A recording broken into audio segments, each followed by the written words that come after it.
Hi everybody, welcome back to another Projects in the Barn video. So you'll see me today on the Distance Wide and we're starting to do some framework. So as I mentioned in my last video, I'm going to talk about my choice of timber and my reasons behind it.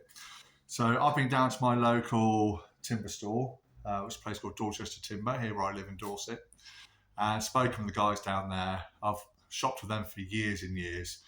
So I am a carpenter by trade.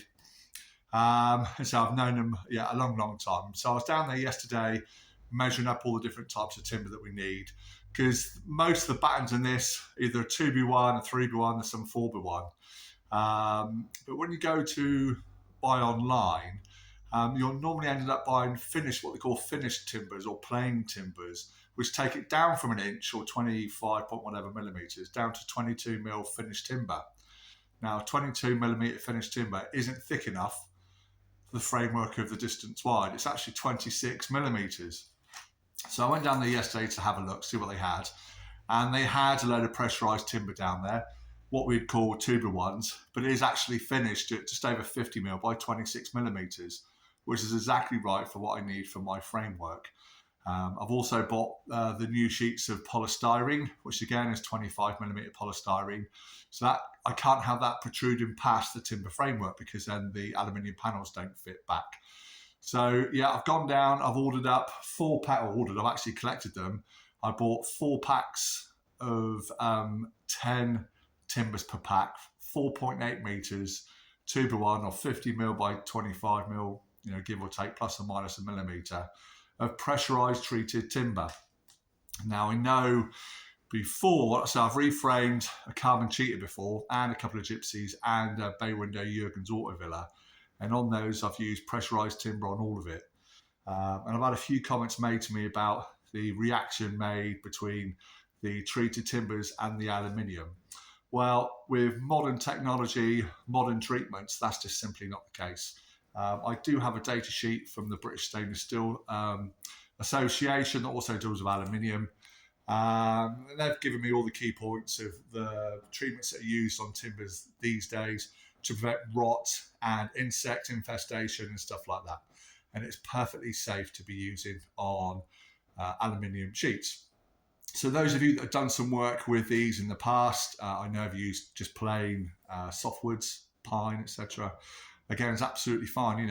If you can keep your vehicle, I'm taking, if you can keep your vehicle in a nice dry state out of the weathers throughout most of the winter months, you're not really going to have any issues, as if the vehicles are left outside all year round.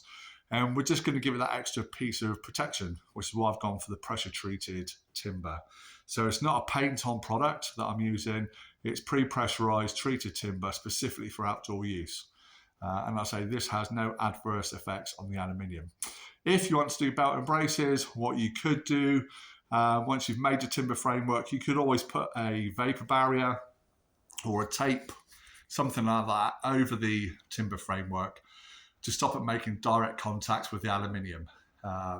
So again, if that's something you choose to do, that's perfectly fine. That's up to you. And that'll just give you that layer of protection if you have any concerns or worries. Okay, so hopefully that's put to bed any concerns people might have over the type of timber I'm using. Excuse me. So I've actually bought the timbers. They're here with me now. So I'm going to start to do my framework. And I've gone for 2B1s, so plus or minus a millimeter, 50 mil by 25 mil. Because it gives me a great variety of how I can use the timbers. So I can biscuit join them together to make 100 deep timbers, which I'll be using for the top and the bottom. But it gives me the opportunity to use 50 mils for other areas of the framework. So if I show you what we're going to be doing. So here we go. So I've got my table saw out. Here is the timbers. You can see it's like a greeny coloured timber. Sort of stuff you'd use on your decking and garden projects at home. And if I just put it up on its end, so I can show you, I'll get my tape measure a moment, the measurements of it. If it'll focus in. There you go. So it's about 26 millimeters, which is perfect for this. If I take you across to try and find a good bit of wood, which is difficult on my van, this piece around the window is pretty much the best example. And if I go on to here,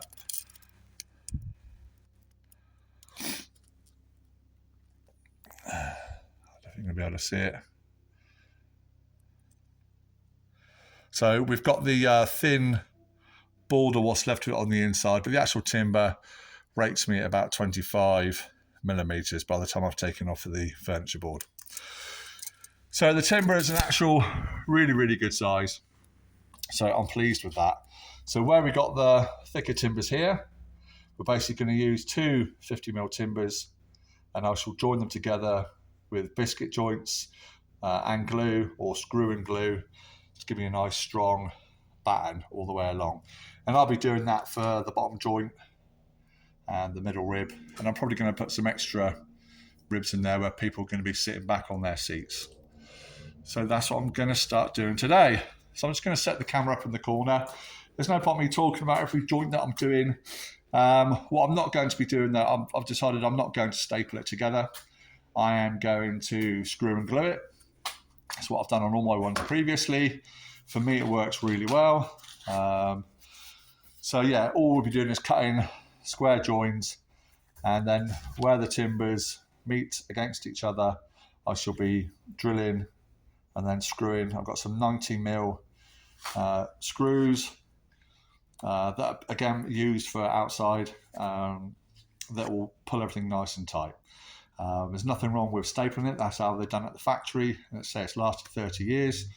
I say it's lasted 30 years, but so if I can just sort of show you here, so staple, staple, staple, that's all that holds these timbers together. Again, staple, staple, 3 staples, staple, staple, staple on each joint. But I say for me, I'm going to screw and glue it. There's a few areas where I'll probably throw a few staples in as well, but in the most part, it will just be screwed and glued. For me, is a lot stronger. So I'm just going to set the camera up. Now all that bump is out of the way, and then you can watch me make up some framework. I'm going to start with this back corner. I'm going to come to the door frame, to the rear end. They're good points for me. And we're going to go all the way to the top, to this beam here, and then do all the inserts for the window and everything, because I can lift that to and from the framework to make sure I've got a perfect fit. So let's get on with it.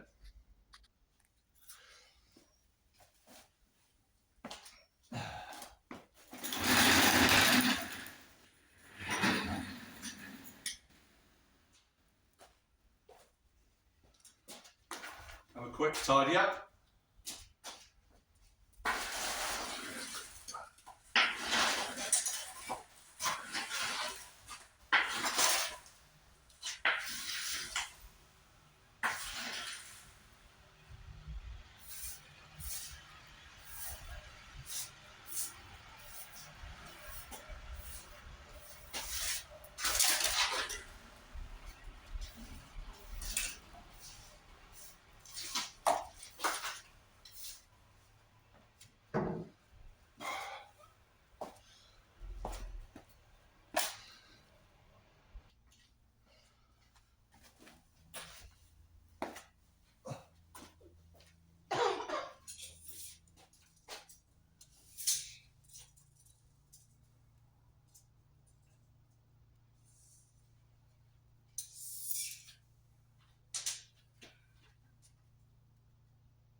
On 940.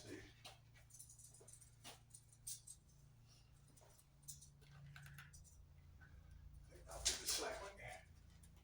940.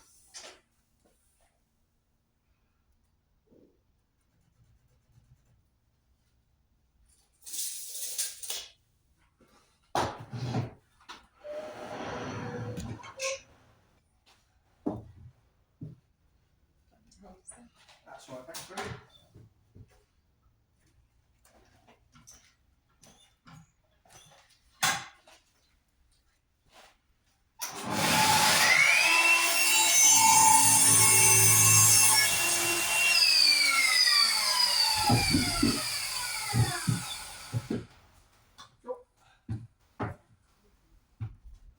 So yeah.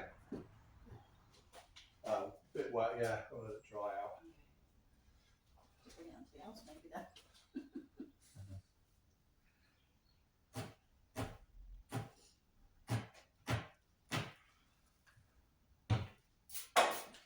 That one needs to be Sharpened? sharpened.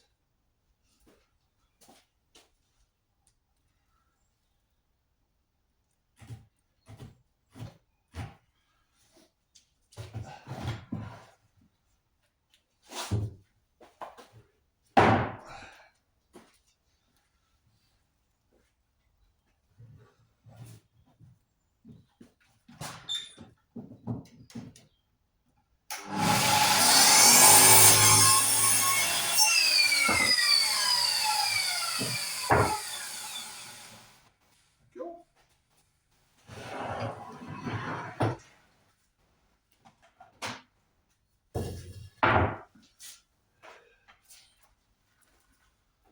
Just left it on the table, I suppose.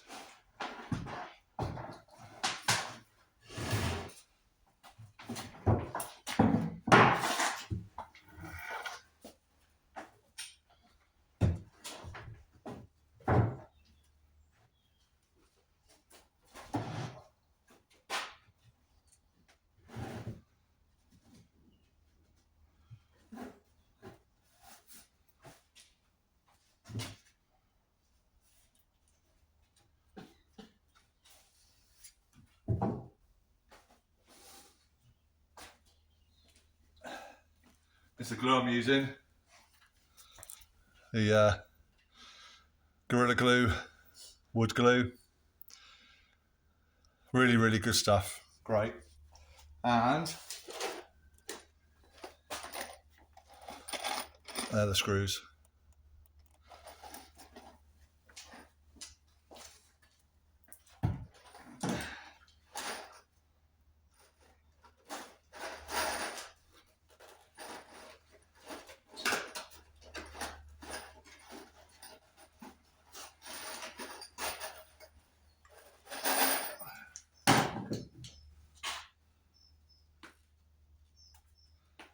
You've got a new one, have you? Yeah.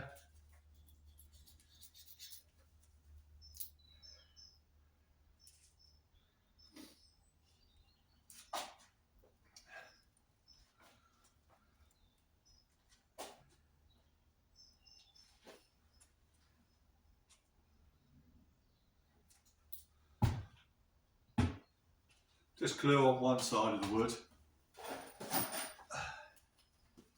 I just want to spread that out.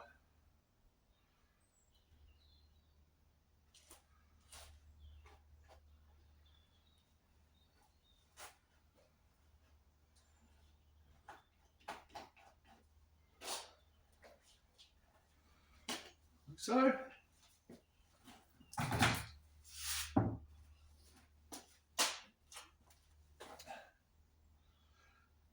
Put the two together. So you could biscuit join these two if you wanted.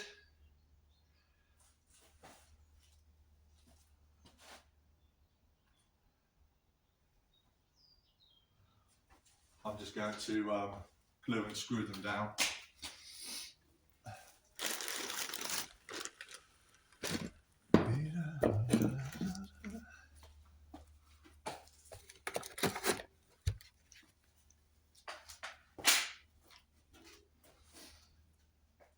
Again, if you want to, you could pilot the hole through. I'm not going to.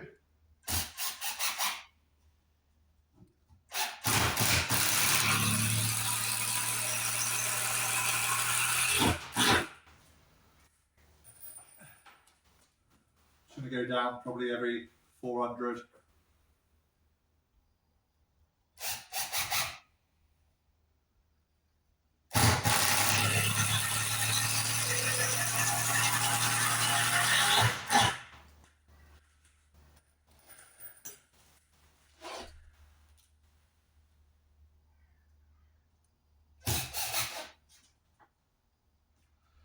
Make sure the timber's nicely lined up.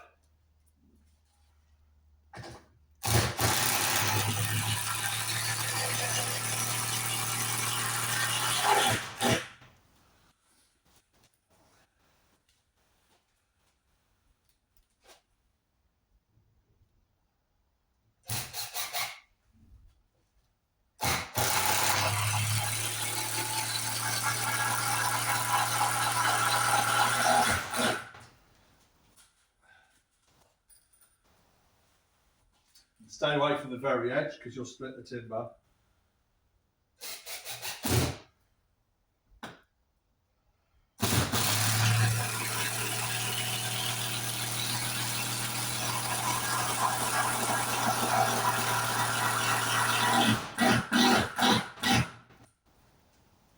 And there you have it.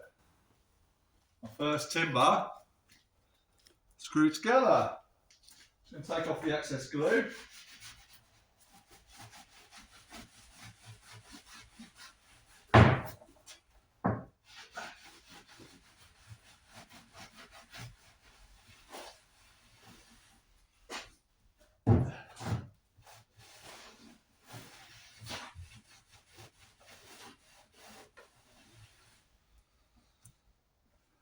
There we have it again, just to show you. You get a nice even finish all the way down through, nice and level and square. So yeah, happy with that.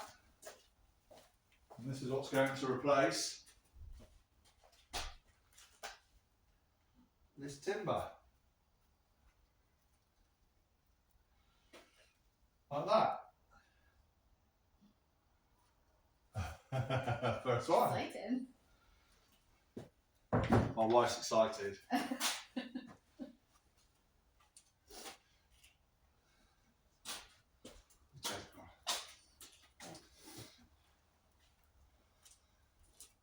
So if this was in better condition, I would try and clamp on this. I think if I tried, it would just it'll fall away. So I'm just going to measure this timber now. So I'm going to measure from the very edge, and then I'm going to reduce it by the thickness of that timber.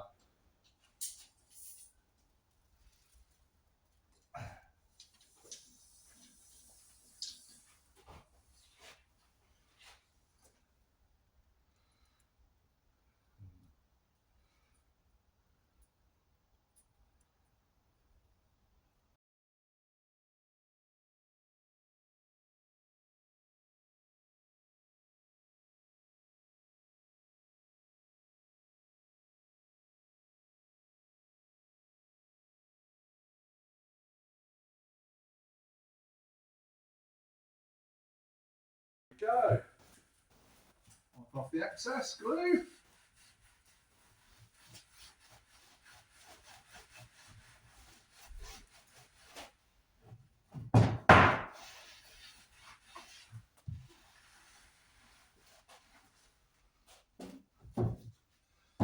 Then we have another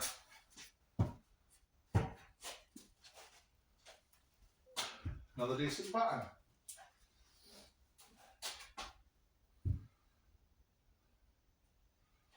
Perfect.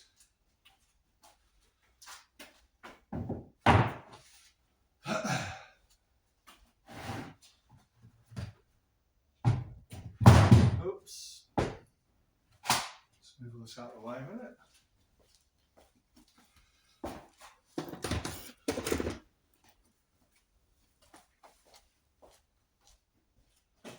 Might go down behind it, darling, please. Will you? You sure?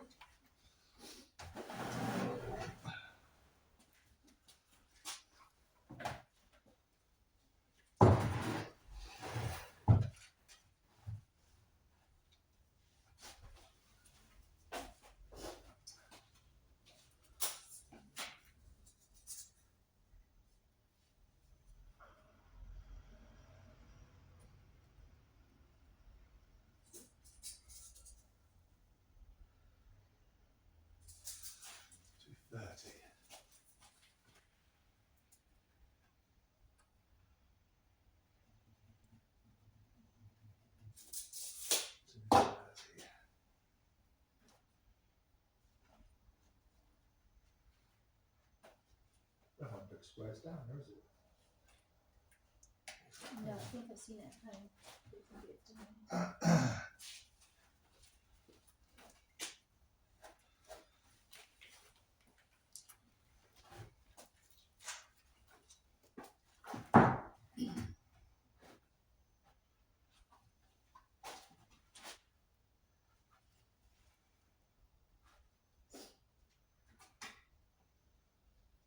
Is your little one down there or not?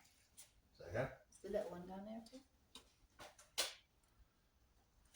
No.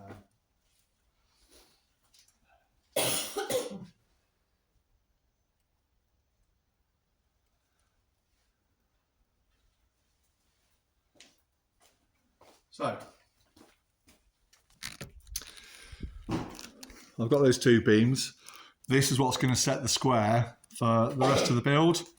So I'm using the top of my workbench, which I know is square, to line up the framework. So this one here is the upright of the door. And this one down here is going to be the bottom that sits along the floor. So if I translate it to the van, there's my upright. It comes up 23 centimeters or 230 millimeters from the bottom, and it goes across all the way there. So it's important we get these two square. So these will get glued and screwed up together, and then we can start introducing the next beam up, and then the window beam, etc., etc. So that's what we're going to go ahead and go and do now.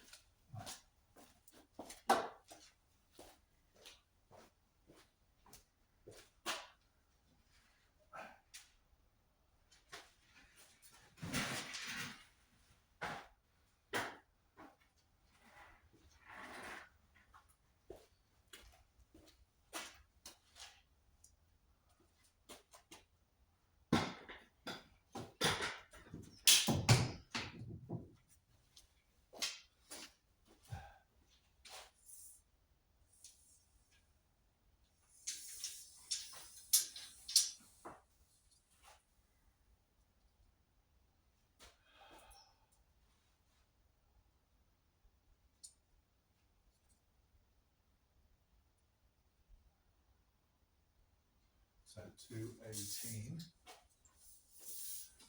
218,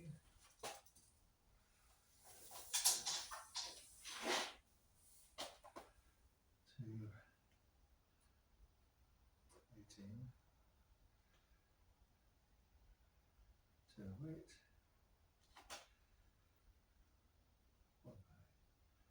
197.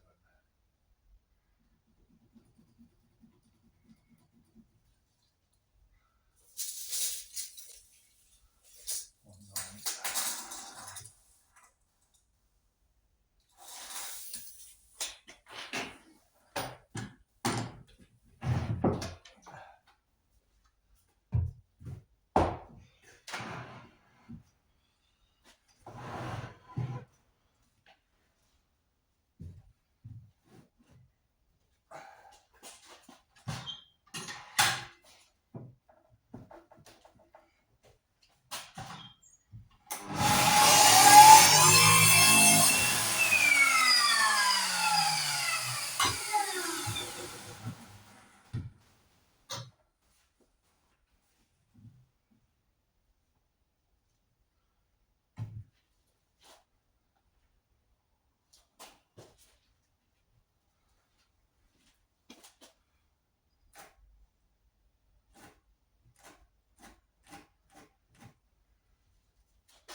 Okay, that's my 2 braces. So I've cut this brace, and instead of doing the window in 2 sections, I've done it in 1 piece. So I have a 100mm batten all the way to the edge there, coming across here to the upright. And then I'm going to obviously fill in with these, but then we're going to run another central one, a double one here, because this is where the seats screw in from. So, yeah, the base, this is the water hole. The base of the seats is here, and that's what I want to fix. This part of the wall will go back into the seat bases. So we've got another one there to do.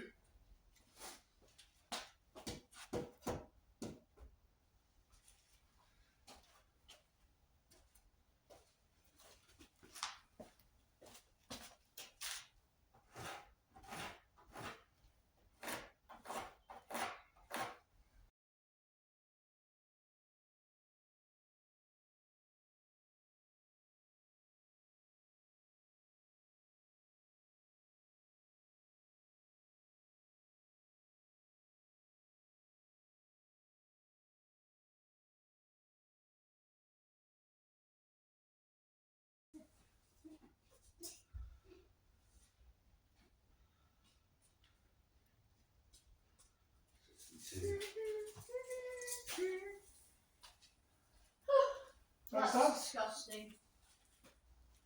Eh? That looks disgusting. You alright, mate? Yeah. How was school? Good. Not much? Yeah. Okay. Yeah? Can I go inside? Where's Mum? She's going to pick up them from time. Oh, did she not want to? Do you not want to go with her? She said she'd drop us off at the box. Okay. Can I touch it? Yeah. Moldy. Can I go inside? So again? Can I go inside? Yeah. Is the floor stable? Yeah. Good. Is the roof stable? No. So we're going to have to redo the roof. Yeah, I got to rebuild all the roof as well. What's this? Dad? Yes, son. What's this thing? Mojo Levron. I can't read it. Is this French? That's on now, I think. Does Mum have a bike rack on the top of her car? No, not to the back. Did you get a new light? I have a feeling if I try to get out of this, that bottom's going to snap.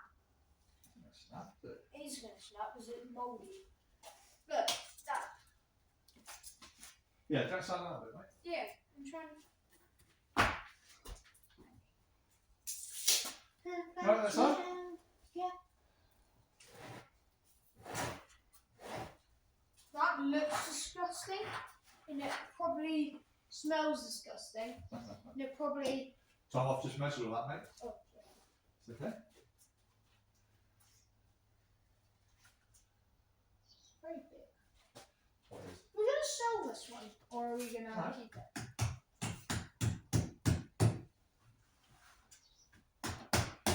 Wait, let me try and guess where this piece goes. This piece goes. Careful, mate. I've measured all this. This piece goes here. Right? Yeah, that's it. So you can tell there's like those top 2 bits there. Careful. There. Careful. These 2 bits are also close together. So Yeah. that's like that. There we go. So what have you done on the van whilst I've been at school? So yeah. Have you been down here all day? Yeah. Doing lots of things today, mate.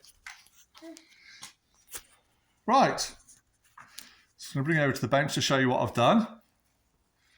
So we've got bottom rail goes on the floor, lower rail where the seat base was fixed into, bottom of the window frame, and they all come along to our upright, which is just there, as Tom's showing. And on the van, that represents the door jamb, this lower section that we've got to cut the shape out of the wheel arch, the next one above, and then the window aperture, which we've doubled up to make in one piece all the way along for extra strength. Yes, mate? You see that window there? Yeah. Is that where this bit's going to go into? Yeah. Yeah, that's it. So there we go. So I need to let those battens dry together. We've not fixed them together yet. I've just been marking them out on my table, squaring them up.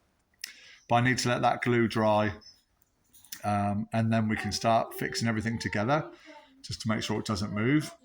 Because the back edge, I don't know if you can see, spin my lights around a bit.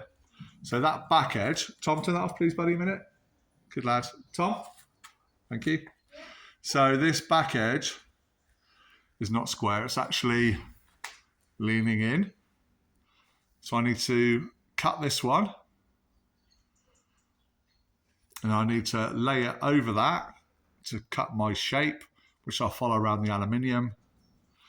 Then I have to lay that over these timbers that I've cut to get the angle so it all butts up nice, neat and tidy. So there you go.